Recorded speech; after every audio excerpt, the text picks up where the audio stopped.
Tuesday morning. Willow Creek Estates. Nothing unusual. Then my mailbox was empty again for the third week. Neighbors started whispering the same name under their breath. I stayed calm and started writing everything down. A tiny red light blinked from a box no one noticed. Across the street, curtains twitched every time the mail truck came. Someone was about to lose everything they'd built on lies. And it all started with one missing birthday card. My name is Mia Torres, 34 years old, mother of one, and I run a small handmade jewelry business from my kitchen table. My husband Danny works nights at the local hospital, coming home just as Lily wakes up for school. We bought our house in Willow Creek Estates 2 years ago, proud of the quiet cul-de-sac, the friendly waves, and the good schools nearby. Life was ordinary in the best way: soccer practice, Etsy orders, Sunday pancakes, and the small satisfaction of watching a business I'd built from nothing slowly grow. I never imagined a homeowners association could turn a peaceful street into a battlefield, or that the smiling woman 2 doors down would become the reason I started sleeping with one eye open. Deborah Sinclair had been HOA president for 6 years, and everyone treated her word like law, rarely questioning her decisions out loud. She measured lawns with a tape measure, flagged trash cans left out an hour too long, and sent typed warning letters for holiday lights she personally deemed excessive. People rolled their eyes behind closed doors but paid their fines anyway, unwilling to make waves. I first met her at a welcome committee dinner, where she complimented my earrings warmly, then asked, almost too casually, where exactly I sourced my beads and findings. I told her without thinking twice, flattered by the attention. She smiled a little too long before smoothly changing the subject to something else entirely. A month later, my Etsy sales dipped noticeably. A near-identical shop appeared online. Same bead supplier, similar packaging style, run by an account with no reviews and a generic stock photo for a profile picture. I brushed it off as coincidence, telling myself lots of small sellers used the same popular wholesalers for their materials. Deborah started stopping by more often after that, always with a reason ready, a community flyer, a reminder about the mailbox paint color, a friendly heads-up about street parking during the holidays. Each visit, her eyes drifted to my porch, to the growing stack of shipping packages waiting there to be sent out. One afternoon, I caught her lingering near my mailbox, sorting slowly through envelopes that clearly weren't hers to touch. She laughed it off easily, said she'd grabbed the wrong stack by mistake, and handed back 3 letters, though I distinctly remembered a 4th one being there earlier that same morning. I mentioned it to Danny that night, who gently told me not to make enemies with the HOA president over a single stray envelope. He was exhausted, working double shifts, and I didn't want to add more stress to his plate, so I let it go for now, quietly filing the moment away instead. The community Facebook group buzzed constantly with complaints about missing packages, always around the same block, always dismissed quickly as porch pirates by Deborah herself, who offered to organize a neighborhood watch meeting to address a growing problem she seemed suspiciously eager to personally lead and control from the start. At that meeting, she stood confidently at the front of the clubhouse, clipboard in hand, insisting security cameras were an invasion of privacy and that residents should simply trust their neighbors more. Something about her tone, urgent and oddly defensive, didn't sit right with me at all that evening. My daughter Lily, only 7, asked why Miss Deborah always watched our house from behind her window. Kids notice things adults often explain away too easily. I told her Miss Deborah was just being neighborly and curious. But that night I caught myself glancing at that window more than once before bed.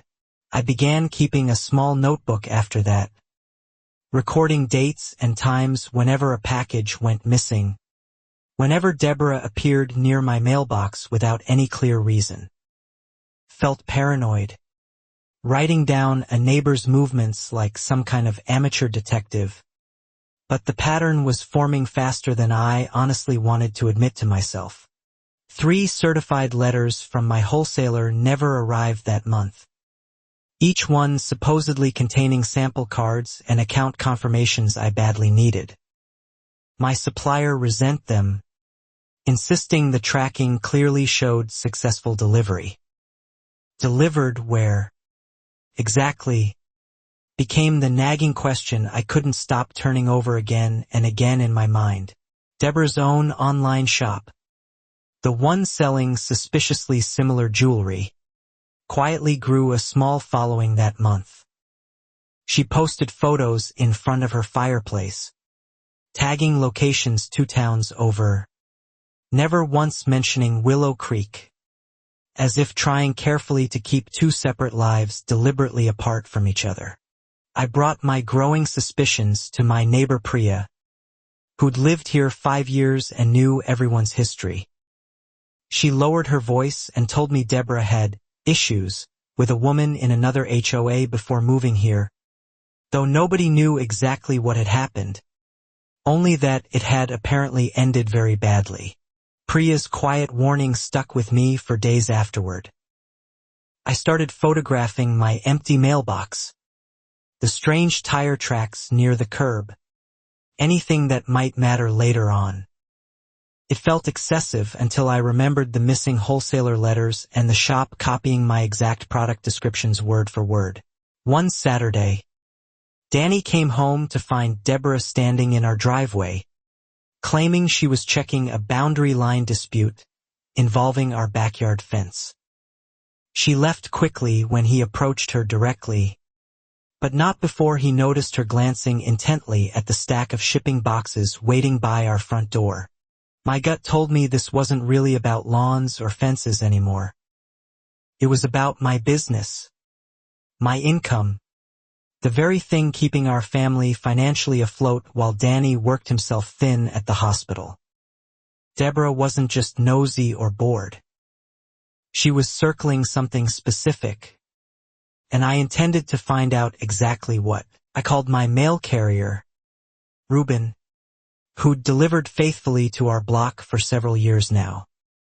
He hesitated at first, then finally admitted he'd seen Mrs. Sinclair near the community cluster mailboxes more than once, always with a ready reason, always somewhere she technically wasn't supposed to be standing alone. Reuben mentioned something odd from a few weeks back. A woman claiming to be a substitute carrier had approached him, asking oddly detailed questions about cluster box access codes and procedures. He hadn't thought much of it back then. Now, hearing my whole story, his expression changed completely and visibly darkened. That night I couldn't sleep at all. I pulled up the county assessor's website and searched Deborah's full name, half expecting to find nothing unusual. Instead, I found a legal name change filed 4 years earlier, from Deborah Sinclair to Deborah, right around the exact time she'd moved from her previous HOA community. Previous HOA, vaguely mentioned weeks earlier. I searched old community newsletters archived online, and one line buried in a 5-year-old PDF stopped me completely cold. The board thanks outgoing President Deborah Sinclair for her service. Dated the same year mail tampering complaints had surfaced there too. I sat with that unsettling information for a long time, quietly piecing together a woman who seemed to reinvent herself every few years, always landing somewhere entirely new, always ending up in charge of exactly the system meant to keep neighbors honest and accountable. I decided, finally, that it was time to act. The breaking point came on Lily's birthday. My mother-in-law had mailed a small package weeks in advance. A delicate bracelet passed down through 3 generations, meant to be a treasured surprise. Tracking showed it delivered to our address that Tuesday morning. It never actually arrived at our door. I marched straight to Deborah's door, notebook clutched in hand, voice shaking but determined to stay steady. She answered still in her robe, feigning surprise convincingly, insisting she'd seen absolutely nothing, that maybe porch pirates had struck again. The same tired phrase she always reached for whenever it was convenient. Funny, I said. How it's always my mailbox specifically. Her polished smile flickered, just for a brief second, before quickly resetting into practiced calm composure. She suggested I file a police report if I was that concerned, her tone dripping with a condescension I promised myself I'd never let her use again. I filed that report the very same afternoon. The responding officer was polite but non-committal, explaining mail theft was unfortunately common and notoriously hard to prove without solid evidence. I thanked him and walked out, already quietly planning exactly what evidence I was going to gather, no matter how long it eventually took. That evening, an anonymous message appeared suddenly in my Etsy inbox, accusing me of stealing designs from another seller entirely, word-for-word language Deborah had used previously in her HOA newsletter about protecting community integrity. The timing wasn't coincidence at all. This was clearly retaliation, plain and calculated. I forwarded the strange message immediately to Etsy support and saved every single detail. Screenshots time-stamped and backed up carefully in 3 separate places. If Deborah wanted a paper trail so badly, I would happily build her one, brick by brick, until it eventually collapsed on exactly the person who started it. Priya texted me late that night, clearly worried. She'd overheard Deborah at the mailbox cluster telling another neighbor that I was unstable and making things up for attention. The narrative was forming rapidly before I'd even said a single word publicly in my own defense. Deborah was getting ahead of the story. I realized then this wasn't only about stolen packages anymore. It was about control, about a woman rewriting reality faster than anyone could question it aloud, and about how easily an entire community could be turned against the one person telling the truth, simply because the liar had spoken first. Danny, exhausted from back-to-back hospital shifts, finally sat down one evening and listened to everything: the missing letters, the copycat shop, the name change, the whispered warning from Priya. His tired face hardened noticeably. "We need proof," he said firmly. "Real proof. Not notebooks alone. Cameras. Before this gets worse." We installed a discreet camera under the porch eave that same afternoon, angled carefully toward the mailbox, disguised cleverly as a simple motion light. I told no one about it, not even Priya, not yet anyway. If Deborah had eyes on this street, I needed eyes she didn't know existed at all.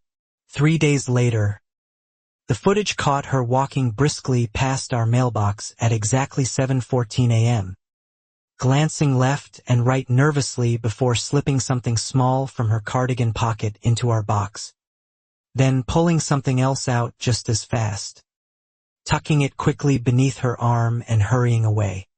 My hands trembled watching that clip over and over. It wasn't quite proof of theft exactly, not enough for police just yet, but it was undeniable that Deborah Sinclair was touching mail that wasn't hers, repeatedly, deliberately, on camera, in broad daylight, as though she'd done it 100 times before without consequence. I called Ruben again immediately, described the footage in careful detail. He went quiet on the line, then said something that changed absolutely everything. Cluster mailboxes had a master key, restricted strictly to postal employees only. If Deborah was opening compartments that weren't hers without a proper key, she had another way in entirely. That night I combed the footage frame by frame, slowing it down repeatedly, and finally noticed it. A small brass key on her ring, distinct from any ordinary house key, glinting faintly under the porch light. Where exactly had a homeowner gotten access to postal hardware never legitimately issued to residents? I remembered something from months earlier. A retired mail carrier named Walt, who used to work our route before Ruben, had moved to a nursing home nearby. Neighbors said Deborah had visited him out of kindness more than once. Kindness, or something else entirely and far more calculated than anyone realized. I drove to the nursing home under the gentle pretense of dropping off donated books for residents. A staff member mentioned Walt's own family had complained about a woman visiting frequently, always asking pointed questions about old routines and how things used to work, never once asking about Walt's actual health. Walt himself, when I gently asked him about it, mumbled something about giving that nice lady his old master key years ago, thinking it was long since deactivated and harmless. He didn't remember her name at all, only that she'd brought him cookies and asked a lot of specific postal questions. The pieces were slowly assembling into something far bigger than petty jealousy over a small jewelry business. Deborah had spent years quietly acquiring access, patience, and community position, carefully building a system where she could take whatever she wanted and simply blame it on strangers with backpacks passing through the neighborhood. I brought everything I'd gathered to Ruben, who was visibly shaken by the scope of it all. Tampering with federal mail wasn't a simple neighborhood dispute anymore. It was a serious crime investigated by the United States Postal Inspection Service, an agency with far more authority than any local police report could ever carry. He gave me a number for the regional postal inspector's tip line, told me firmly to document everything meticulously first. Dates, footage, missing tracking numbers, before reaching out officially. They don't move fast on gut feelings alone, he warned seriously. They move on hard evidence. Build the case first, then call. I spent the following week doing exactly that, organizing screenshots carefully, printing tracking discrepancies, timestamping every video clip, cross-referencing each missing delivery with the exact moment Deborah appeared near our mailbox. By the weekend, I had a folder thick enough to feel like real armor against her. Deborah, sensing something had subtly shifted in the neighborhood dynamic, escalated her public campaign against me almost immediately. She circulated a formal petition at the next HOA meeting, claiming my excessive package deliveries violated community aesthetic standards, and proposed fining any home-based business receiving more than 3 shipments weekly. The room, packed with neighbors who genuinely liked their quiet suburb and rarely questioned authority, murmured agreement without much scrutiny.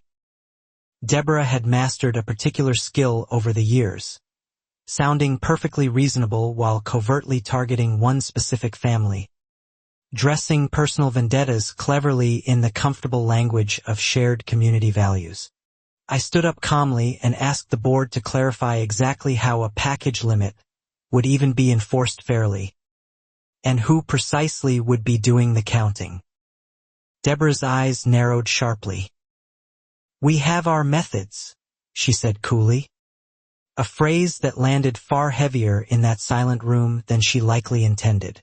After the meeting ended, a board member named Carl quietly pulled me aside.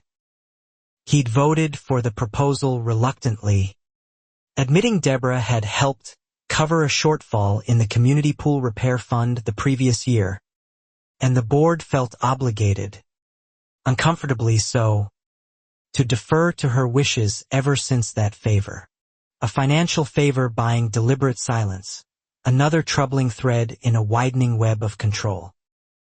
I asked Carl how much exactly she'd contributed to the fund. He didn't know the precise figure, only that it was substantial, and that questions about it were quietly discouraged whenever residents brought up HOA finances during meetings. That same night, another package vanished. This one containing custom gemstones I'd already prepaid for, non-refundable and irreplaceable ahead of an upcoming holiday sales rush. My camera had caught nothing this time. The mail truck itself never even made it to our box, mysteriously rerouted somehow before it could arrive. I called Ruben in an absolute panic that evening. He checked his official route sheet and found a strange anomaly.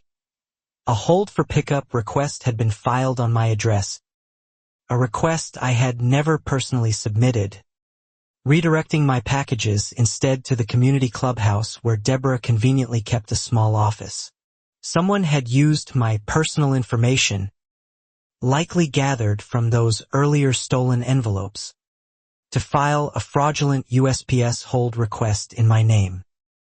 This wasn't casual mail meddling anymore.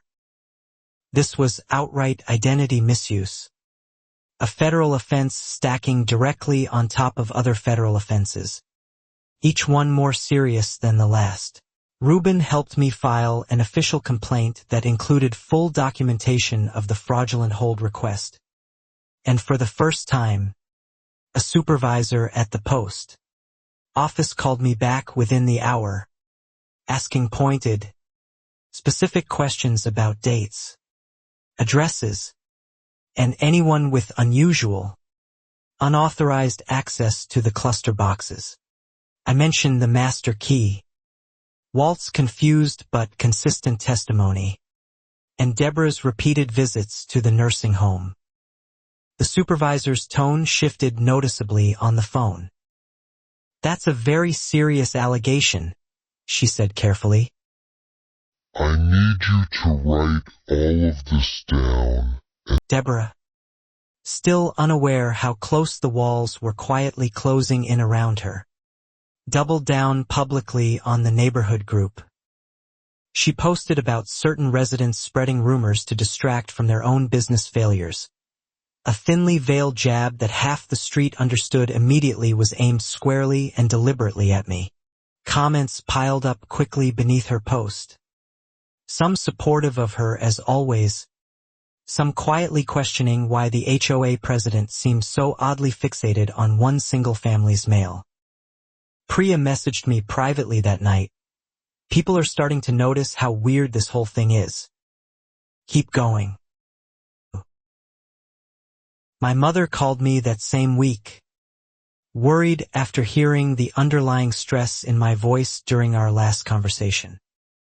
I hadn't told her everything yet, not wanting to alarm her unnecessarily, but she reminded me of something important nonetheless. "You built that business from nothing. Don't let a bully convince you to shrink." Lily asked again, more insistently this time, why Miss Deborah kept watching our house so closely. I told her the simple truth, simplified carefully for a 7-year-old. Some grown-ups don't like when other people do well for themselves, and sometimes you have to be brave and stand up for what's fair.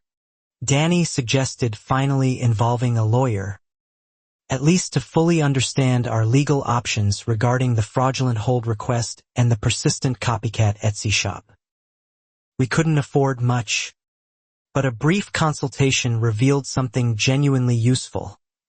Intercepting mail, even briefly, carried serious federal penalties up to 5 full years in prison. Armed with that new knowledge, I felt something important shift inside me, quiet fear slowly giving way to real resolve.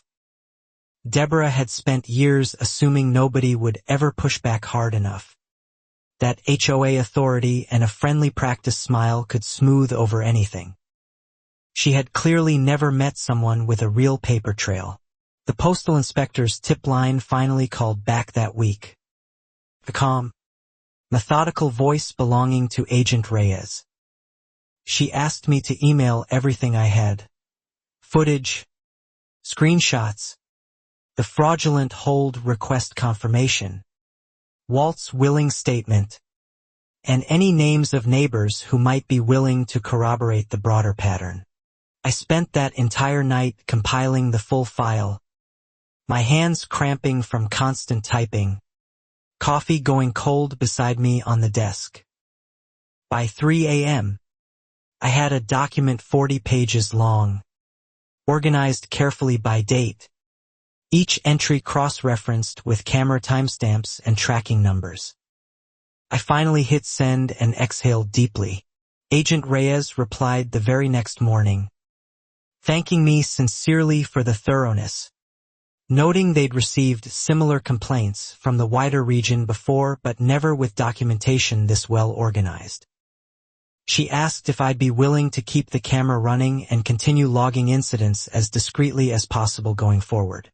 Meanwhile, Deborah's copycat shop posted a brand new, exclusive collection, almost identical to a piece I'd been quietly designing in private. Sketches I'd only ever shared with my supplier through a private message. Someone had access to conversations that should have been completely secure. My paranoia deepened noticeably by the hour. I changed my supplier communications immediately to a new encrypted platform and quietly asked if anyone else had access to my account. My supplier, thoroughly alarmed, discovered a hidden forwarding rule set up on my business email months earlier, silently copying every single message to an unfamiliar address I didn't recognize at all. The forwarding address traced back to a domain registered under a name I didn't recognize. DS Creative Ventures, registered the exact same month Deborah's copycat shop first appeared online. My stomach dropped instantly. She hadn't just been stealing packages all this time.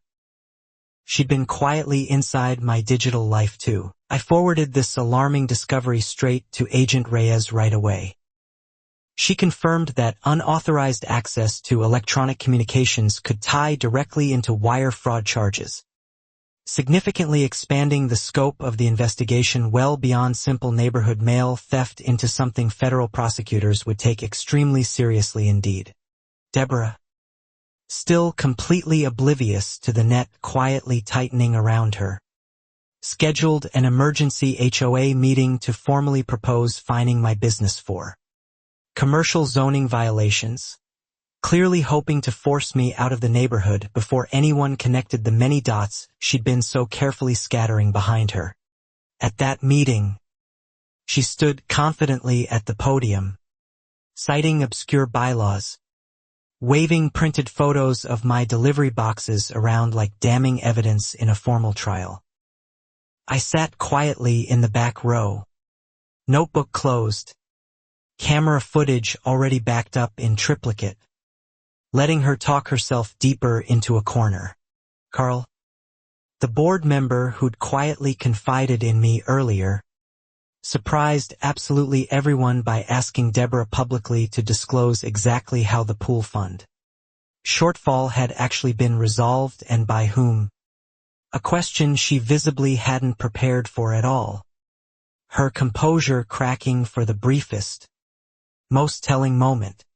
That's not relevant to tonight's agenda, she snapped back. Too quickly, too defensively, and the entire room went quiet in a way it genuinely hadn't before that night. People were finally starting to notice the widening gap between her polished words and her rattled, defensive reaction to fairly simple questions. I didn't say a single word that night. I didn't need to, and her own visible defensiveness do all the work. Watching neighbors who'd nodded along with her for years exchange uneasy glances that suggested real doubt was finally creeping into places certainty used to comfortably live. Walking home afterward, Priya caught up beside me. "You're playing a long game, aren't you?" she said, not really posing it as a question at all.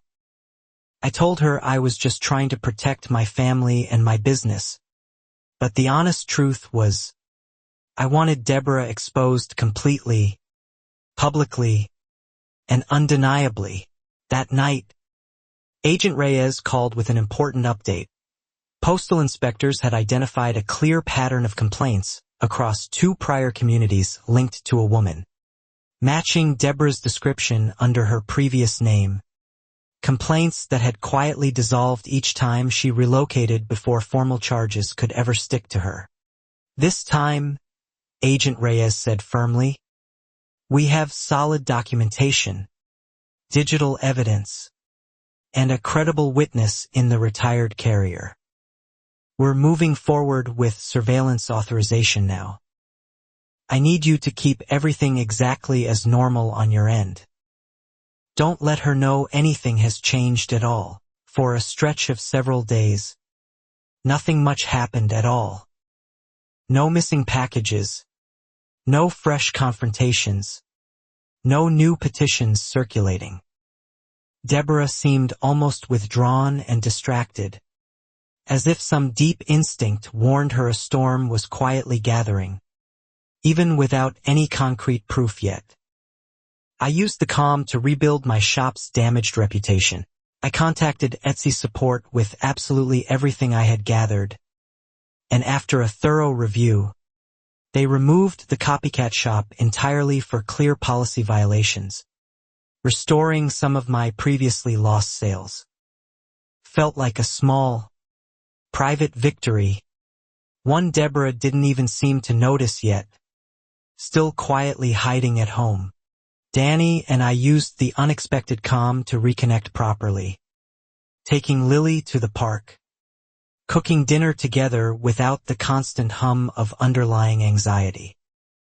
For a few precious days, our house felt like our house again, not a battlefield under quiet surveillance from just 2 doors down the street.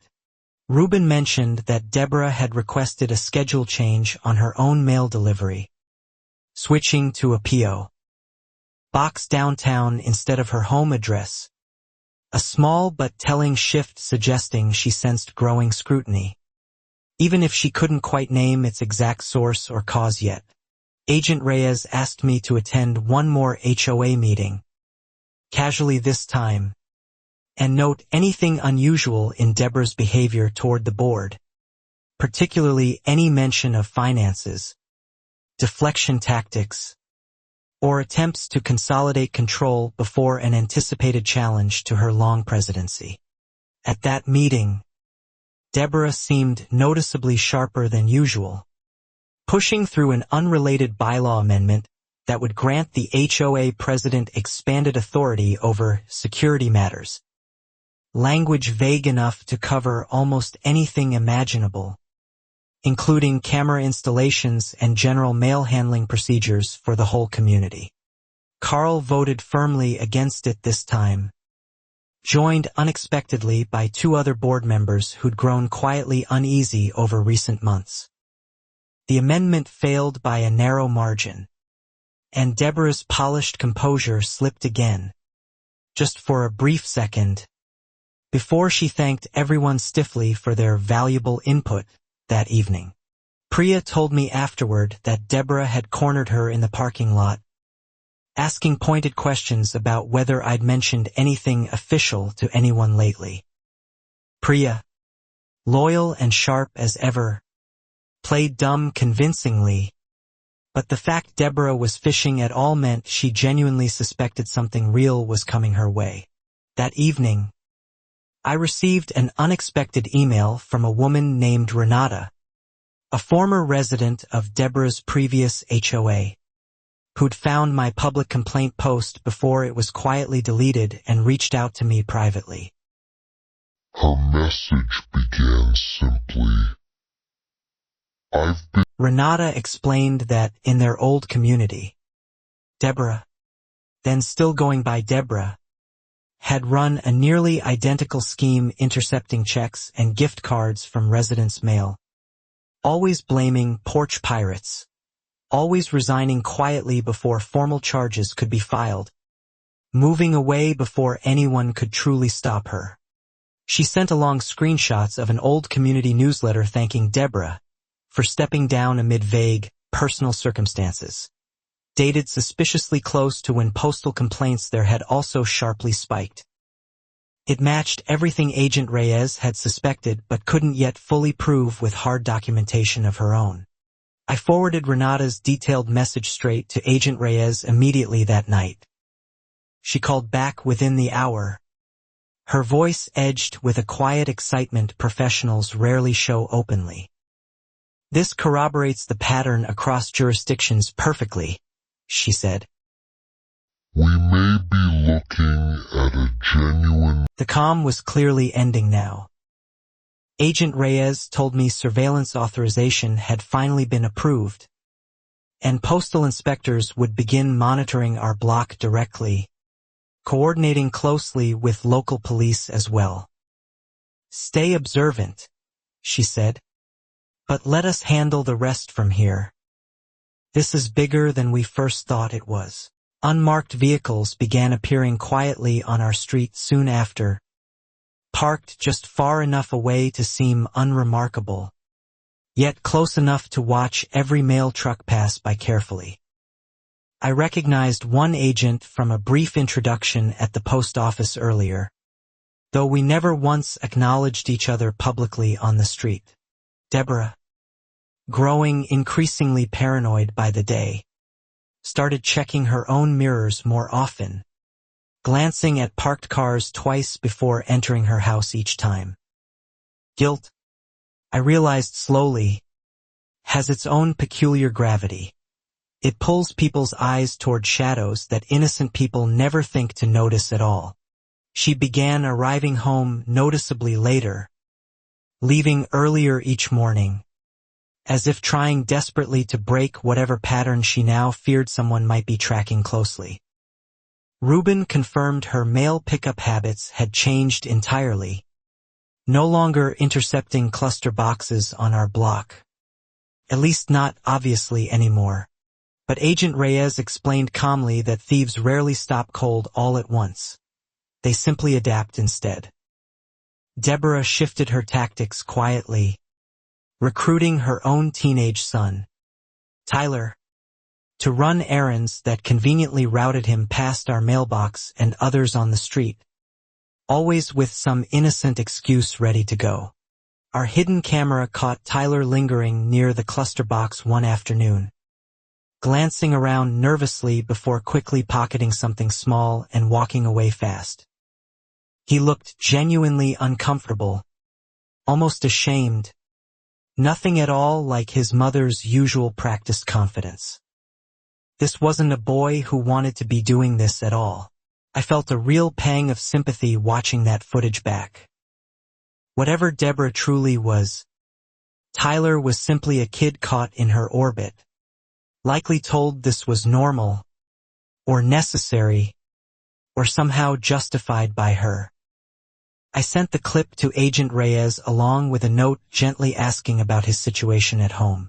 She reassured me kindly that investigators focused primarily on principal actors, not manipulated minors caught in the middle, and that if evidence showed clear coercion, it would factor directly into how any charges were structured. It didn't make the situation feel less sad, but it eased some of the guilt I felt.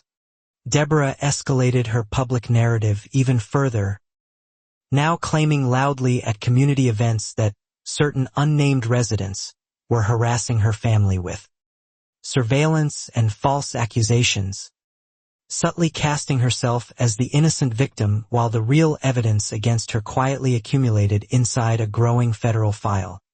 A few neighbors, swayed easily by her convincing performance, began giving me noticeably colder looks at the mailbox, the grocery store, and school pickup line. It genuinely stung. Knowing the truth sat locked away in an investigator's file while public opinion still leaned toward the woman orchestrating the entire elaborate scheme. Priya stayed steady beside me through all of it, reminding me gently that people tend to believe confidence over evidence right up until the evidence becomes truly impossible to ignore. "She's loud because she's scared," Priya said firmly. "Loud people who are scared always overplay their hand eventually. Trust me, that overplay came sooner than either of us expected." Deborah proposed a brand new HOA rule requiring all home-based businesses to register formally with the board and submit monthly shipment logs for community safety. A rule so specifically aimed at me that even her closest allies hesitated visibly to support it. At the vote, Carl asked directly and pointedly whether this new rule was being proposed because of any particular resident in mind, and Deborah, visibly flustered for the very first time in public, insisted it applied to everyone equally, though everyone in that room knew exactly who it truly targeted. The rule ultimately failed by just one vote. Deborah's grip on the board, once seemingly absolute and unquestioned, was visibly slipping now, cracks widening with every single meeting, every unanswered question about the pool fund, every strange justification for rules that seemed to exist for one family alone. That same night, another certified letter mysteriously disappeared, this one from Agent Reyes herself. A routine case update mailed to my home by accident instead of sent through email. Its disappearance told investigators something crucial. Deborah's interception wasn't targeted anymore at all.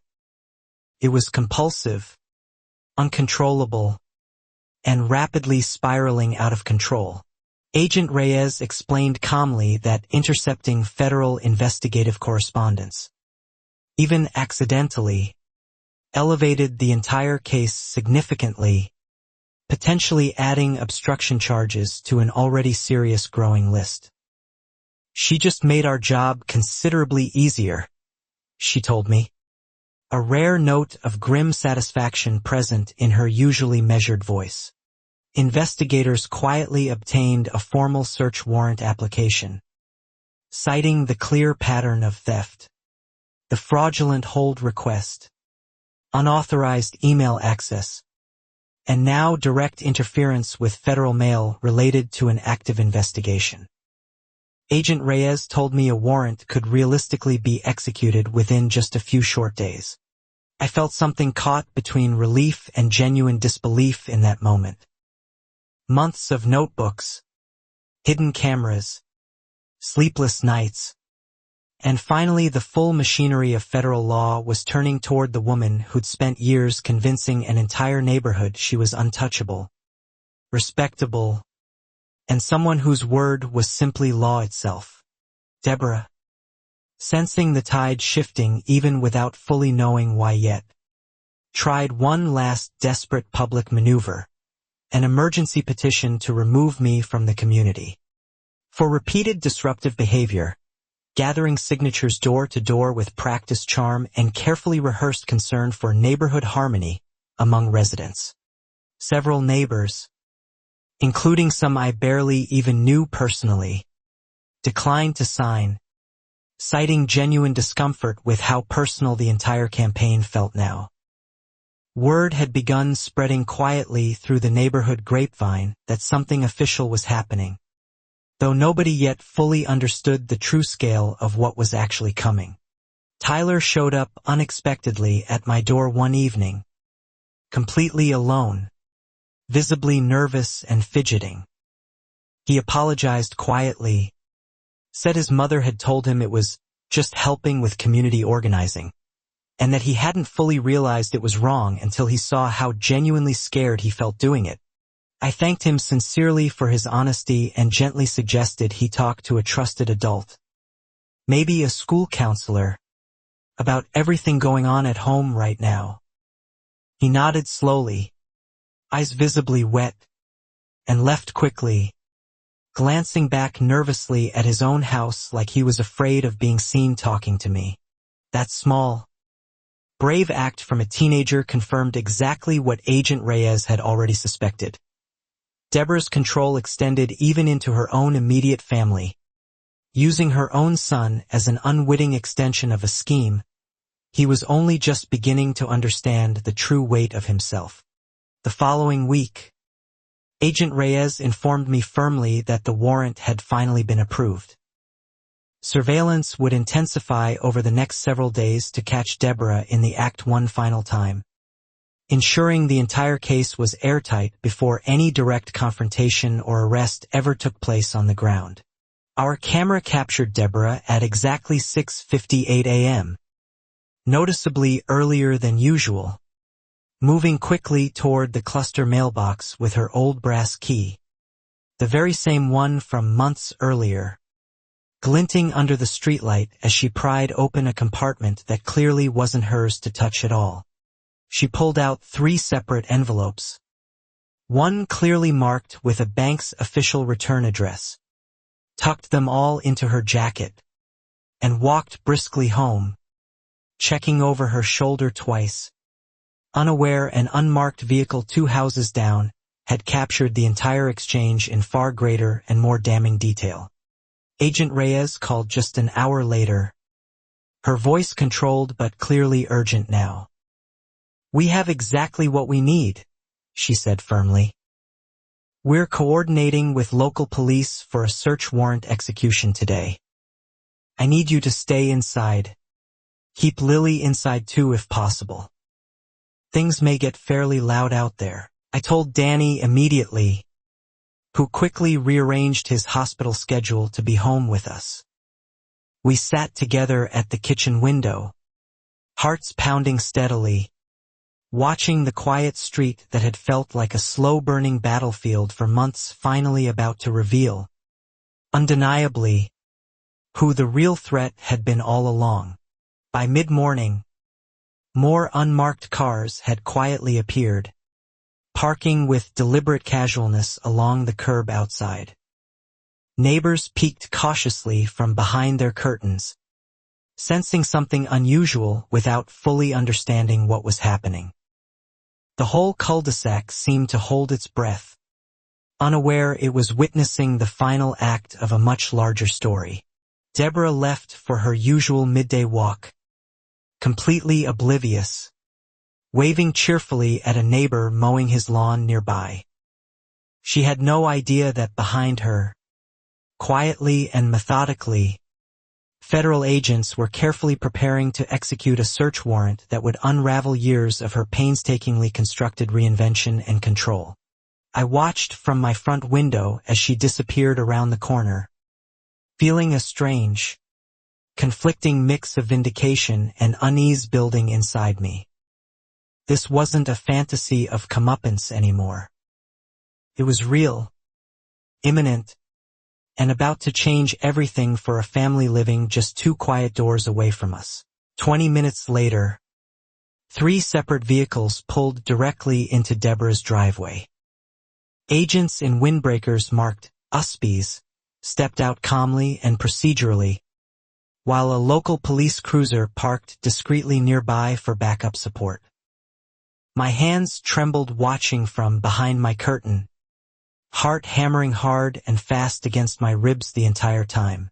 Deborah returned from her walk just as the agents reached her front door, stopping mid-stride abruptly, her face draining of all color as she registered the scene unfolding on her own front lawn. The very same lawn she'd once measured with a tape measure over minor infractions. "Mrs." one agent said, his voice level and entirely professional. "We have a federal search warrant related to mail theft and fraud. We need you to step aside now. Please." Deborah's mouth opened, closed, then opened again. No practiced HOA phrase equal to this particular moment at all. Neighbors began slowly emerging onto their porches, drawn out by the unmarked cars and uniformed presence. murmuring quiet questions to one another as they watched.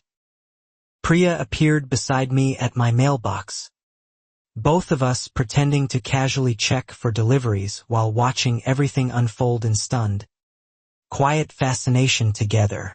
Inside Deborah's garage, agents found stacks upon stacks of unopened mail, dozens of envelopes addressed to different Willow Creek residents, some dating back well over a year, along with a small filing box labeled in her own handwriting, "Business Research," containing my supplier contacts and original designs. They also found a second brass master key, matching Walt's earlier description exactly, along with printed shipping labels from an account registered under DS Creative Ventures, the very same domain that had been silently forwarding my private business emails for months without my knowledge whatsoever. Word spread through the neighborhood group chat within just minutes, though no one dared post the full details publicly yet. Everyone glued instead to their windows, watching agents carry evidence boxes past Deborah, who stood frozen on her own porch, finally stripped of every practiced excuse she'd ever used. Her husband, Greg, arrived home midway through the search, visibly bewildered by the entire scene, insisting loudly he knew absolutely nothing about any of this happening. Investigators later confirmed his account was truthful. He'd simply believed his wife's various community projects were exactly that, never once questioning the closed office door in their garage. Tyler watched quietly from the doorway, tears streaming steadily down his face, the full truth of what he'd unwittingly participated in finally crashing down in complete public view. An agent spoke to him gently and separately, clearly aware he was a minor caught in circumstances far beyond his own choosing. Deborah attempted one last desperate performance, insisting loudly this was all a misunderstanding, that she'd simply been collecting mail for a struggling neighbor. A story crumbling in real time as agents pulled out envelope after envelope addressed to residents who'd never asked for any help from her at all. "This is harassment," she snapped sharply at the lead agent, echoing the exact same language she'd used against me for months now. The same tired accusation now landing nowhere useful, powerless against people armed with warrants, hard evidence, and months of careful federal investigation behind every calm, procedural word they spoke to her. Carl arrived shortly after, drawn by the growing commotion outside, and stood quietly beside me on the sidewalk. "The pool fund," he murmured, almost entirely to himself. "I bet I know exactly where that money really came from now." His face carried the specific shame of someone finally realizing how long he'd looked away. Renata called me that very afternoon, having seen scattered posts online about something happening over in Willow Creek. When I confirmed the raid was real, she went completely quiet for a moment, then said softly, "Finally, after everything she put us through, someone finally caught her red-handed at last." Agents remained on scene for hours, carefully cataloging evidence, interviewing Deborah separately from both Greg and Tyler. Neighbors who'd once nodded along dutifully with her petitions now stood in small clusters outside, exchanging stories of missing packages, strange excuses, and warnings they'd previously dismissed as simple HOA overreach. By evening, local news vans had parked right at the entrance to Willow Creek Estates, having caught wind of a federal mail theft investigation unfolding in a quiet suburban community. Deborah, once the very picture of controlled authority, was led calmly to a vehicle, her expression now hollow and completely unreadable. She wasn't formally arrested on the spot. Agent Reyes explained charges would be filed later after evidence processing was complete. But the search alone confirmed everything I'd painstakingly documented for months. The woman who'd built her entire power on control had lost every bit of it in a single afternoon. That night, our street stayed unusually quiet, porch lights glowing longer than usual well into the dark. Neighbors lingering outside in small groups, quietly processing everything they'd just witnessed. For the first time in months, I let myself breathe fully, though I knew the larger story wasn't quite finished yet. The next morning, Deborah appeared briefly on her porch, disheveled and clutching a phone tightly to her ear, arguing with someone about handling this quietly. Her HOA email account had already been suspended pending the board's own internal review, stripping her entirely of the authority she'd wielded for so many years. She showed up uninvited at my door that same afternoon, her voice sharp now with real desperation rather than her usual polished menace. "You did this," she hissed at me. "You have no idea what you've started here." I told her calmly that she'd started it herself, years earlier, in another town entirely. Her eyes widened slightly at the mention of another town, quietly confirming what Renata's evidence had already strongly suggested. For the very first time, real fear flickered plainly across her face. Not performance, not manipulation, just the raw panic of someone realizing their entire pattern had finally been traced back. "You don't understand what it's like," she said, her voice cracking noticeably, "starting over, keeping people from finding out who you were before." It was the closest thing to genuine honesty I'd ever heard from her, though it explained absolutely nothing and excused even less of what she'd actually done. I told her firmly to leave, that whatever personal pressures had shaped her choices didn't erase the real harm she'd caused. The stolen mail, the identity theft, the manipulation of her own son. She left without another word, shoulders hunched in a way I had genuinely never seen from her before.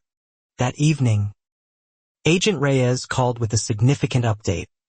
Forensic analysis of the seized mail revealed over 60 separate pieces addressed to residents across the neighborhood, some containing checks, gift cards, and sensitive personal documents dating back nearly 2 full years, far beyond what anyone had originally suspected.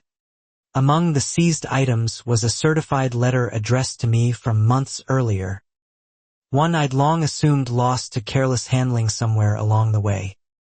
Inside was a small velvet box, a bracelet from my late mother's estate, mailed by a cousin settling old family belongings after her passing. Seeing that box again, untouched but hidden away in Deborah's garage for months, hit me far harder than any of the business losses combined ever had. This wasn't only about money or reputation anymore. She'd taken something irreplaceable, something that could never simply be reordered, replaced, or refunded to me. Agent Reyes returned it to me personally, gloved and carefully bagged as evidence, photographed first, then released once processing confirmed its true origin. Holding it again in my hands, I finally understood the full weight of what Deborah's obsession with control had cost people who'd simply trusted the mail to arrive. Deborah, increasingly unraveled by the mounting pressure, began making erratic public decisions. She posted a lengthy statement in the neighborhood group insisting she was the victim of a coordinated smear campaign, tagging several residents by name and accusing them of conspiring against her without a shred of actual evidence. The post backfired almost instantly. Neighbors who'd stayed quiet for months began commenting publicly for the first time, sharing their own stories of missing packages, odd excuses, and the strange coincidence of items vanishing whenever Deborah happened to be walking past that particular mailbox on that particular morning. Carl, finally free of whatever quiet obligation the pool fund debt had held over him, posted the full financial history publicly online, revealing Deborah's generous donation had actually been reimbursement for funds mysteriously missing from a previous treasurer's account she had personally overseen years earlier without oversight. The board voted unanimously that week to remove her from the HOA presidency entirely, citing conduct unbecoming and an active federal investigation as clear grounds. Deborah, stripped of her clipboard authority at last, retreated from public view completely, curtains drawn, driveway empty for days at a stretch.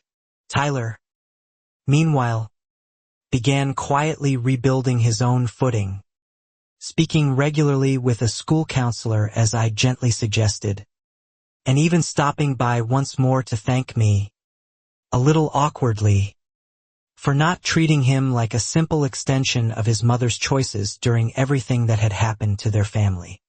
Greg filed for legal separation less than 2 weeks later, telling a mutual acquaintance he simply couldn't reconcile the woman he'd married with the mountain of damning evidence agents had laid out for him during a lengthy, painful conversation at their own kitchen table one evening. Renata reached out again soon after, this time joined by 2 other former residents from Deborah's earlier community, all willing to provide formal statements to investigators. The pattern Agent Reyes had suspected for months was now a fully documented, multi-jurisdiction case carrying real legal weight behind it. Local news ran a short segment on the ongoing investigation, careful with specific names pending formal charges, but the broad strokes were entirely unmistakable to anyone living in Willow Creek. A longtime HOA president accused of years of coordinated mail theft, identity misuse, and financial fraud. Deborah, cornered by the mounting public exposure, hired a lawyer and stopped speaking to anyone in the neighborhood entirely. Her once daily walks vanished overnight. Her once constant presence at every community event became a strange absence people found themselves genuinely relieved rather than concerned about. Week after week, I received a formal notice that federal prosecutors were actively reviewing the case for charges under mail theft, wire fraud, and unauthorized access to protected communications statutes, each carrying significant penalties, and each directly tied to the extensive evidence I'd spent months quietly building on my own. Agent Reyes told me my documentation had been described internally as textbook, organized enough to shave real weeks off the entire investigative timeline. It was a strange kind of pride, knowing that months of meticulous grief and fear had turned into something genuinely useful for delivering justice. Priya threw a small gathering at her house that weekend. Nothing extravagant at all. Just neighbors finally able to speak openly about the months of built-up tension without fear of retaliation. Stories poured out freely. Missing checks. Strange misunderstandings. Petitions that had never quite made sense until now. I stood in Priya's kitchen listening to neighbor after neighbor describe some version of what I'd personally experienced, realizing just how many of us had quietly doubted ourselves individually while Deborah counted on exactly that isolation to keep her elaborate scheme running smoothly for years without interruption. Danny squeezed my hand at one point during the gathering, murmuring quietly that he was proud of how I'd handled everything, not with rage, but with patience and hard evidence, letting the truth build itself brick by brick until it simply couldn't be ignored by anyone anymore. Lily, sensing the noticeable shift in mood at home, asked if Miss Deborah would finally stop watching our house now. I told her yes, that sometimes standing up quietly, carefully, and telling the truth is enough to make things right again eventually, even when it genuinely takes time to happen. A week later, Deborah's copycat Etsy shop disappeared entirely from the platform, its remaining reviews scrubbed clean, this domain quietly left to expire. My own sales, meanwhile, climbed steadily as word spread through local buyer groups about the real jewelry maker behind the designs. Curiosity driving genuine new customers my way. Agent Reyes called with fresh news that a grand jury had been convened to review formal charges. A significant escalation from investigation into full prosecution. She warned the process could take several months still, but the evidence, now corroborated across multiple jurisdictions, was strong enough to move forward confidently. Deborah's house went up for sale within 3 short weeks. A for sale sign appearing seemingly overnight where her meticulously maintained garden used to stand proudly. Neighbors speculated she was fleeing again. The exact same pattern Renata had described, reinventing herself somewhere new before consequences could fully land on her. Agent Reyes assured me relocation wouldn't help her this time. Federal charges followed defendants directly across state lines, unlike simple HOA gossip or informal community pressure ever could. She's run out of new towns to hide her old habits in, she said simply, and I fully believed her by then. I finally told the wider neighborhood group the full story, carefully and factually, without any embellishment, sharing only what investigators had already confirmed publicly.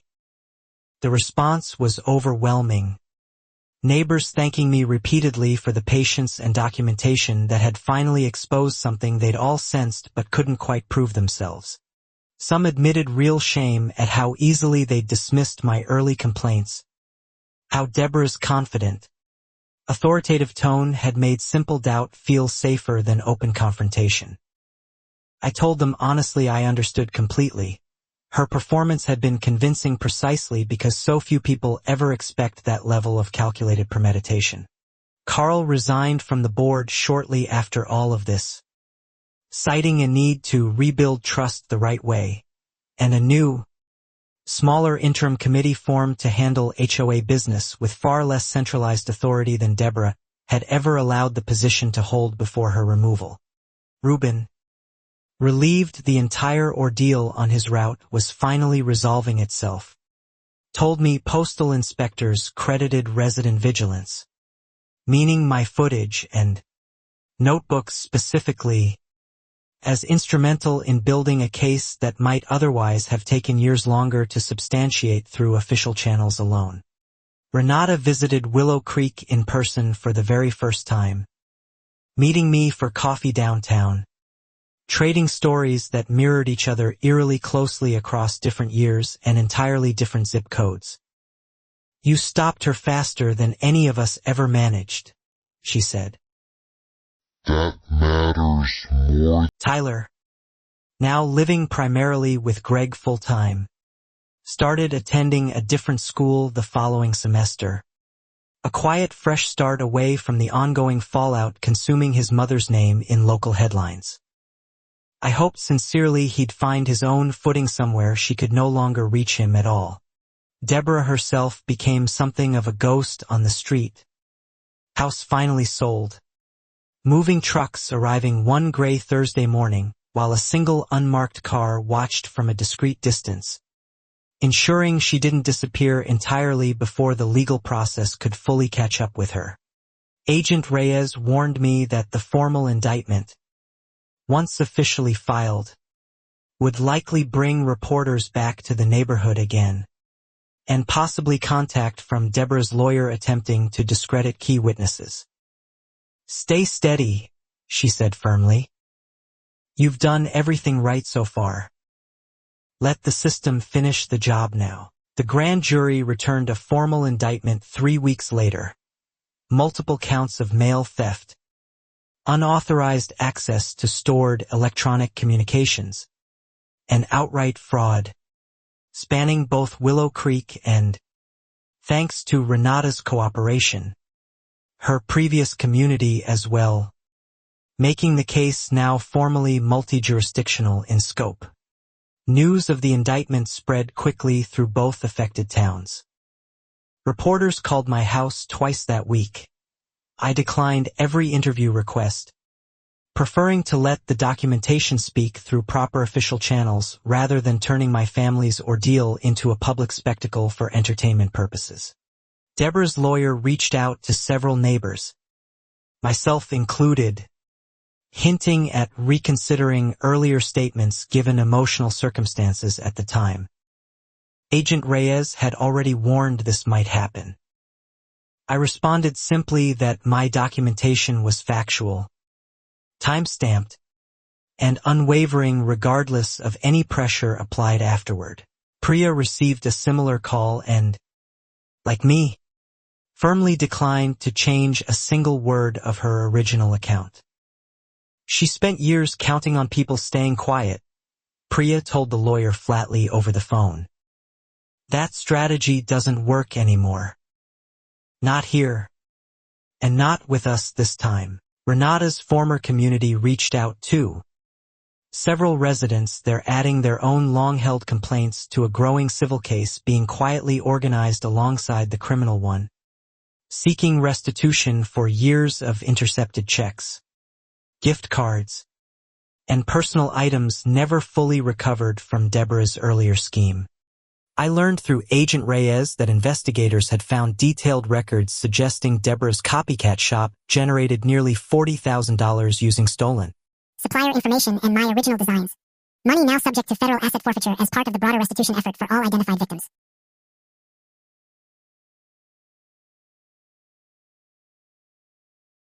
Danny and I met briefly with a victim's advocate assigned specifically to our case, who explained the lengthy restitution process, realistic timelines, and how my documented business losses would factor into any eventual court-ordered repayment, though she cautioned the entire process could still stretch well over a year.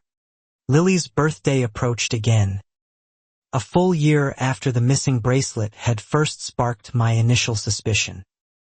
This time, I hand-delivered her gift myself in person, watching her open it right at the kitchen table instead of trusting it to a mailbox I no longer fully trusted at all. The community held its very first HOA meeting under interim leadership, remarkably calm compared to the tension-filled gatherings of the past year. No petitions targeting one specific family, no vague new rules appearing, just practical discussion about pool maintenance and landscaping budgets. Refreshingly ordinary and welcome. Carl, though no longer on the board himself, attended as a regular resident, publicly apologizing for how long he'd stayed silent about the pool fund irregularities he'd known about.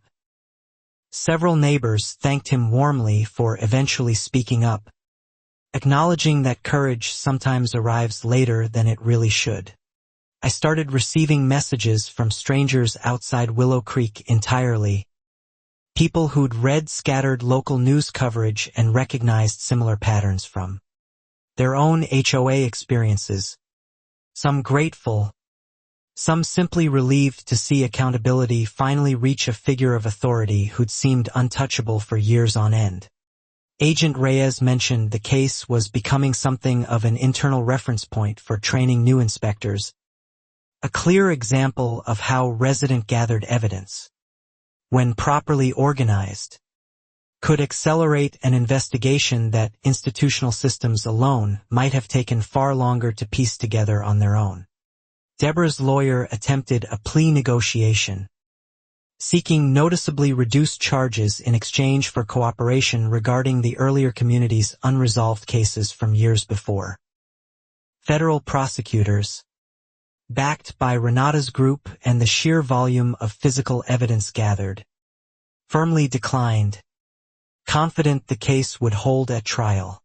Reuben told me Postal Service policy had changed slightly on our route afterward, cluster box audits now happening quarterly instead of just annually, a small but meaningful shift born directly from a scandal nobody in Willow Creek had ever expected their quiet street to produce. I finally allowed myself to feel something like real closure regarding my business. Watching new orders steadily replace the losses from the copycat shop months earlier. Each sale a small, quiet reclamation of something Deborah had tried, unsuccessfully in the end, to take away from me permanently. Tyler sent a short, respectful message through Greg, thanking me again for how I treated him throughout everything that happened, admitting he was doing genuinely better at his new school, away from the constant tension that had defined his home life for longer than anyone had truly realized. Renata organized a small informal meetup between residents from both affected communities. A strange kind of support group bonded by a shared experience of manipulation disguised carefully as neighborly authority for years. Hearing their many stories confirmed, painfully, just how long this pattern had been allowed to continue. Priya and I began hosting a modest neighborhood watch group ourselves that spring.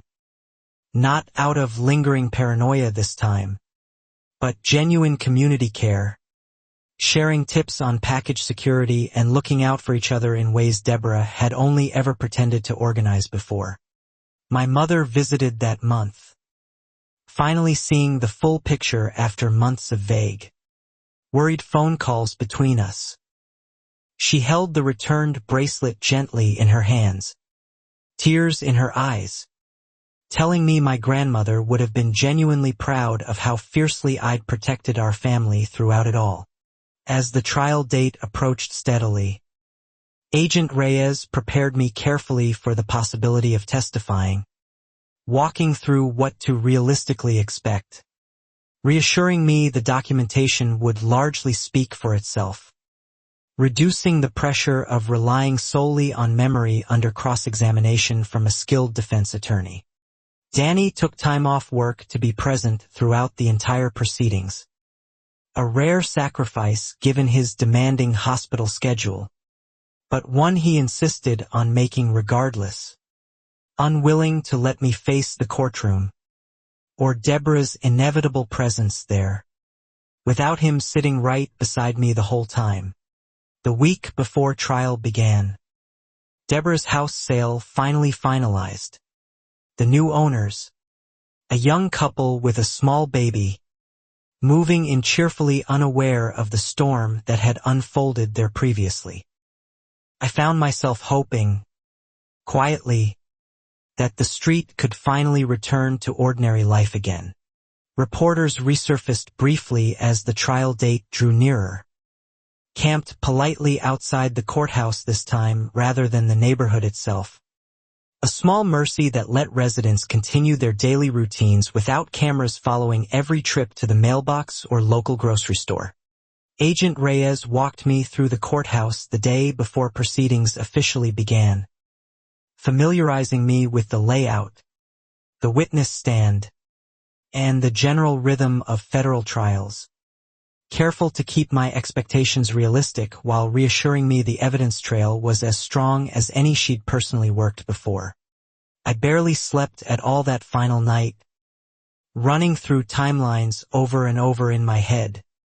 Though Agent Reyes had told me repeatedly the documentation itself, dates, footage, tracking discrepancies, would carry far more weight than any nervous recollection I might stumble through on the stand. Danny made pancakes the morning of, a small echo of the ordinary Sunday mornings we'd fought so hard to protect throughout this entire ordeal. Lily, sensing the significance without fully understanding it, hugged me tightly before heading off to school, telling me firmly to be brave. Mommy, Priya met us right outside the courthouse, having taken the entire day off work simply to be present with us. Renata flew in from out of state as well, determined to finally see, in person, the conclusion of a story that had quietly haunted two communities across several long years of suffering. Inside, the courtroom felt noticeably smaller than I'd imagined it would. Wood-paneled and quiet, Nothing at all like television dramatizations tend to suggest. Deborah sat beside her lawyer, hair pulled back severely, wearing none of the polished confidence that once commanded every single HOA meeting she'd ever presided over. As proceedings began in earnest, the prosecutor laid out the full case methodically: years of mail theft, a fraudulent hold request, unauthorized digital access, and a pattern spanning 2 separate states, each individual element supported by documentation, sworn testimony, and physical evidence recovered during the search itself. The prosecutor called Rubin to the stand first, who calmly described years of route irregularities, the master key discrepancy, and Walt's testimony regarding exactly how Deborah had acquired postal access no ordinary resident should have ever possessed under any legitimate circumstance whatsoever. According to postal policy, Deborah's lawyer attempted to paint Rubin's testimony as merely speculative, but the physical brass key itself, recovered during the search and matched precisely to postal specifications, made outright denial nearly impossible for the defense. The jury's expressions shifted subtly, attentive, absorbing each careful detail presented to them. Agent Reyes testified next in her turn, presenting the full digital forensics, the hidden forwarding rule on my business email, the domain registration timeline, matching the copycat shop's exact launch date, and the fraudulent USPS hold request filed using my personal information entirely without my consent or knowledge. The defense argued weakly that Deborah had innocently discovered a similar business idea independently, a claim that crumbled instantly the moment the prosecutor displayed side-by-side product photos containing identical typos in the descriptions, errors traceable directly back to my own original listings from months earlier. I took the stand next myself, hands steady despite months of quiet anticipation, walking calmly through the full timeline, the missing packages, the notebook, the installed camera, the fraudulent hold request, and finally, the painful discovery of my late mother's bracelet sitting untouched in Deborah's own garage. The defense attorney tried repeatedly to suggest I'd built an elaborate case out of simple neighborhood paranoia, but every single claim I made corresponded precisely to a time-stamped photo, a piece of video footage, or an official document already entered into evidence, leaving very little room for genuine doubt. When asked directly why I'd started keeping such careful records so early on, I explained simply, something felt wrong, and I trusted that instinct enough to document it rather than dismiss it outright. A choice that ultimately protected not just my own family, but dozens of unaware neighbors too. Renata testified next in her own turn, describing the eerily similar pattern from years earlier in her own community. The same tired excuses, the same sudden resignation, the same quiet disappearance before consequences could ever catch up, corroborating exactly what investigators had pieced together across 2 separate jurisdictions and years apart. Her testimony visibly unsettled Deborah, who shifted uncomfortably in her seat, whispering urgently to her attorney beside her. The prosecution's narrative was no longer isolated to Willow Creek alone. It painted a full portrait of calculated, repeated behavior spanning years, deliberately hidden behind constant reinvention and relocation. Tyler, though not formally called to testify given his young age and the sensitivity of his involvement, sat quietly in the gallery beside Greg, watching his own mother's carefully constructed persona dismantle piece by piece under the sheer weight of evidence she could no longer control or explain away. The prosecutor introduced detailed financial records showing the copycat shop's total earnings, alongside testimony from an Etsy fraud analyst confirming the accounts.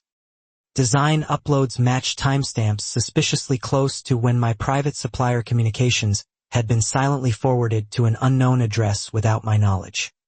Deborah's lawyer's cross-examination grew increasingly desperate as the trial wore on, attempting to suggest coincidence after coincidence. A weak strategy that wore thin quickly. Against a jury watching consistent, corroborated evidence stack methodically across multiple independent witnesses and two entirely separate communities' worth of victims. During a brief recess, Deborah approached the hallway where I stood quietly with Danny, flanked by a bailiff maintaining respectful distance. "You ruined my life," she said quietly, venom clear beneath the practiced calm. I told her, just as quietly, that she'd done that herself, years before I ever arrived. She had no real response to that, turning away sharply, her composure finally, completely gone for good. Watching her walk back into the courtroom, I felt not exactly triumph, but a heavy, settled relief. The specific exhaustion of finally reaching the end of something that had consumed an entire year of my life. The trial stretched into a full second week. Additional witnesses from Renata's community adding further weight to the case, describing intercepted checks, gift cards, and personal documents, painting a clear portrait of theft calculated not from desperation, but from a compulsive, controlling need to dominate everything around her completely. A forensic psychologist, called by the prosecution, testified that patterns of relocation followed by resumed theft, combined with meticulous evasion of detection over years, suggested premeditated behavior rather than isolated impulsive incidents, directly countering any defense narrative of simple misunderstanding or unfortunate coincidence. Deborah's own defense witnesses, mostly character references drawn from her earlier, more polished public image, struggled visibly under cross-examination, several admitting under oath they'd never actually verified her claims about helping struggling neighbors with mail, only accepted her smooth explanations at complete face value. Closing arguments arrived swiftly after that final week. The prosecutor summarized the full evidence plainly. A woman who'd built control through constant reinvention, exploited a position of community trust, and specifically targeted a small business owner to protect her own fraudulent enterprise from exposure. The defense's closing leaned heavily on sympathy, painting Deborah as a woman overwhelmed by financial pressure and personal reinvention gone badly wrong. But even this sympathetic narrative couldn't erase the calculated precision documented across years, 2 full states, and dozens of individual named victims. The jury deliberated for just under 6 hours that day. Waiting outside the courtroom felt like the longest stretch of the entire ordeal. Danny's hand steady in mine the whole time, Priya pacing nearby anxiously, Renata quietly reviewing notes as if still hoping to catch some overlooked detail. When the jury finally filed back in, Deborah stood rigid beside her attorney, all remaining composure completely stripped away by then. The foreperson read the verdict clearly and firmly. Guilty on all counts. Mail theft, unauthorized access to electronic communications, and fraud. Each charge landing like a closing door. A quiet exhale rippled through the entire gallery. Renata gripping my hand tightly beside me. Priya wiping her eyes discreetly. Deborah's shoulders sagged visibly. The practiced authority that once measured lawns and dictated mailbox colors utterly gone now. Replaced by the plain, undeniable reality of consequence finally arriving. Sentencing was scheduled for several weeks later. giving both sides time to properly prepare victim impact statements and detailed restitution calculations. Agent Reyes told me the guilty verdict alone typically carried significant weight toward a meaningful sentence, though the presiding judge retained final discretion over the exact outcome.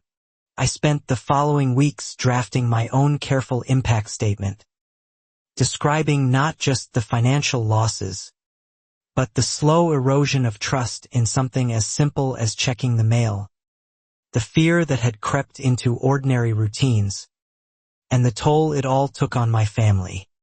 Renata and several residents from her former community submitted their own statements too, describing years of unresolved suspicion finally validated, checks and personal items never recovered, and the lasting discomfort of having once trusted someone who'd systematically betrayed that trust entirely for her own personal gain.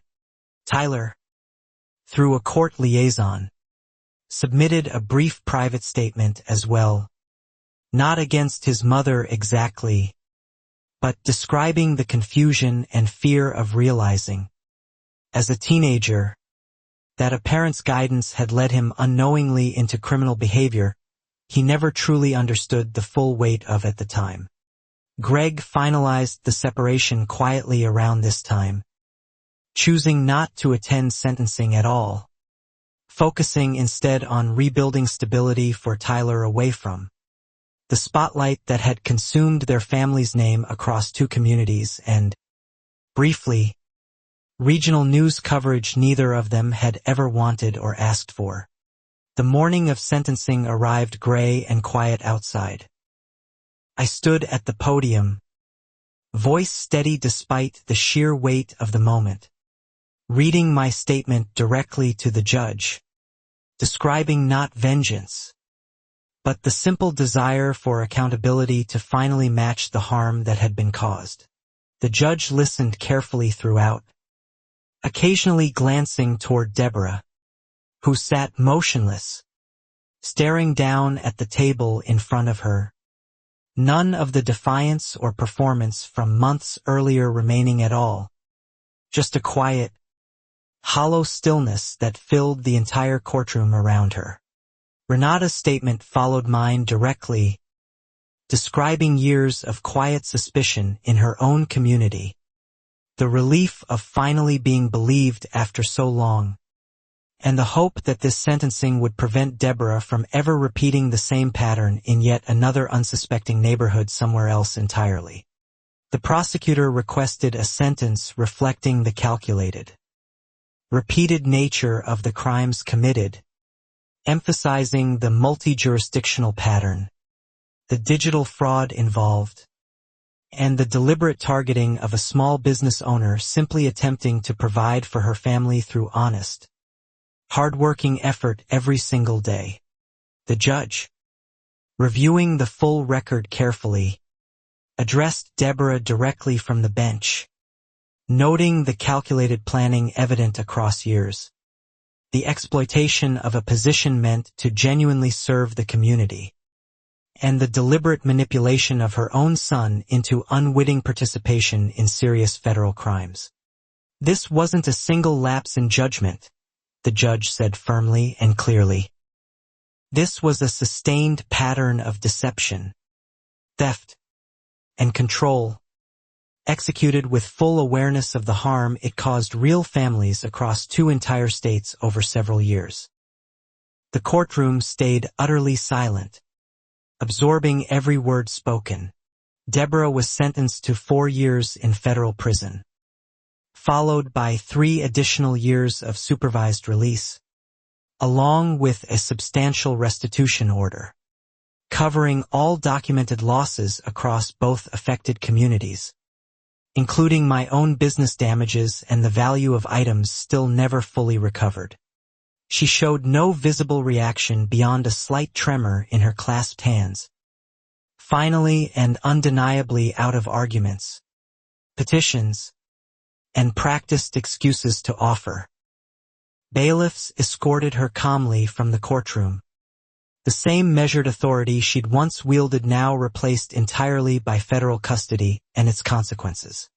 Outside the courthouse afterward, reporters gathered briefly, and this time I agreed to a short statement, careful and factual, thanking investigators sincerely for their diligence and expressing hope that other communities might recognize similar warning signs before years of harm could accumulate unnoticed like this again. Renata hugged me tightly on the courthouse steps, tears finally falling freely now that the tension of months, for her genuinely years, had resolved into something concrete at last. "She can't do this to anyone else now," she said firmly. "That's what matters most of all to me." Agent Reyes shook my hand formally, thanking me again for the meticulous documentation that had accelerated the entire process from start to finish. "Cases like this often go unsolved," she said, "because victims doubt themselves too much. You didn't. Difference in the world. Honestly." I called my mother from the courthouse steps, my voice thick with emotion, describing the final sentence, the restitution order, the quiet, final closing of a chapter that had consumed an entire year of sleepless nights, careful documentation, and constant, exhausting vigilance on my part. Danny wrapped his arm around me as we walked slowly to the car, both of us quiet, processing the strange mixture of relief and residual exhaustion that comes after finally reaching the end of something that had reshaped our daily life for so long now. Lily greeted us at the door with a hand-drawn picture. A house with a smiling sun overhead. No watching window anywhere. No lurking figure at all. Just our family standing together. A small but meaningful reflection of how thoroughly the fear had finally lifted from our home. The following week, restitution paperwork began processing officially, with the victim's advocate confirming my documented business losses, roughly $11,000 total, alongside the emotional and reputational damage, would be factored into the court-ordered repayment schedule spanning the length of Deborah's supervised release. Priya organized a small gathering at the clubhouse that weekend, the same room where Deborah had once stood measuring lawns and proposing targeted fines against my family, now filled instead with neighbors sharing food, laughter, and quiet relief at finally reclaiming a space that had felt tense for so long. Carl spoke briefly at the gathering, formally apologizing on behalf of the interim board for years of unchecked authority within the community, promising future HOA leadership would operate with greater transparency, term limits, and financial oversight, lessons learned directly from the damage one unchecked presidency had caused everyone. Ruben stopped by too, off duty for the day, simply to see how everyone was doing after everything. He mentioned quarterly cluster box audits had already caught 2 minor discrepancies elsewhere in the district. Small proof that one exposed pattern had ripple effects reaching well beyond just our own street. Renata stayed an extra day before flying home, meeting with the remaining residents from her old community to discuss their own pending restitution claims, finally moving forward after years of unresolved suspicion that had quietly eroded trust in their own neighborhood too, for far too long. Tyler sent one final message through Greg months later, sharing that he'd started regular therapy, was doing genuinely well at his new school, and had begun, slowly but surely, rebuilding a version of normal life separate from everything his mother's choices had once defined for him growing up. My jewelry business steadied fully by the following spring, orders climbing well past pre-scandal numbers as word of the case, and the quiet resilience behind it circulated through local buyer communities who appreciated genuinely supporting a small business that had weathered such real hardship and come out stronger. The new family in Deborah's old house planted flowers along the front walkway that spring, completely unaware of the tape measures and typed warning letters once issued from that very same porch. Simply enjoying an ordinary, quiet life in a neighborhood finally settling back into genuine peace. I kept my late mother's bracelet in a small box by my bed after that. No longer just a piece of jewelry, but a reminder of everything reclaimed, patience rewarded, and the quiet strength it took to trust my own instincts even when an entire community initially doubted them completely. Danny and I hosted a small dinner for Priya and a few close neighbors that month, toasting not to victory exactly, but to the simple, hard-won relief of an ordinary evening, unremarkable in every single way that once felt genuinely impossible to imagine ever having again. Lily asked, one quiet evening, if Miss Deborah would ever come back to the neighborhood. I told her no, gently, that some people have to learn hard lessons far away from the people they've hurt, and that our job now was simply to keep living our good, honest life together. 6 months later, Agent Reyes called with one final update. Restitution payments had begun processing right on schedule, and the multi-jurisdictional case was now referenced in postal inspector training materials as a model example of resident documentation successfully supporting federal prosecution. Willow Creek Estates settled into a rhythm none of us had ever experienced before. An HOA board with real term limits, Transparent Finance, and no single figure holding unchecked authority over lawns, mailboxes, or the small businesses quietly run from kitchen tables all across the neighborhood. My notebook, the one that started it all so many months ago, sits in a drawer now. This page is a strange keepsake of a year I never expected to survive intact, let alone stronger, more trusting of my own judgment than I'd ever truly been before. Renata and I still talk occasionally these days. Two women from different towns bound by a shared experience neither of us ever asked for. Grateful the pattern finally ended somewhere. Grateful it was ours to end together instead of letting it quietly continue elsewhere unchecked. Reuben still delivers our mail every single weekday, waving from his truck the same friendly way he always has. Our mailbox once again just an ordinary mailbox, holding nothing more dramatic than bills, birthday cards, and the occasional handmade jewelry order ready to ship out. The street is quiet again, ordinary in the best possible way, full of ordinary mornings I no longer take for granted.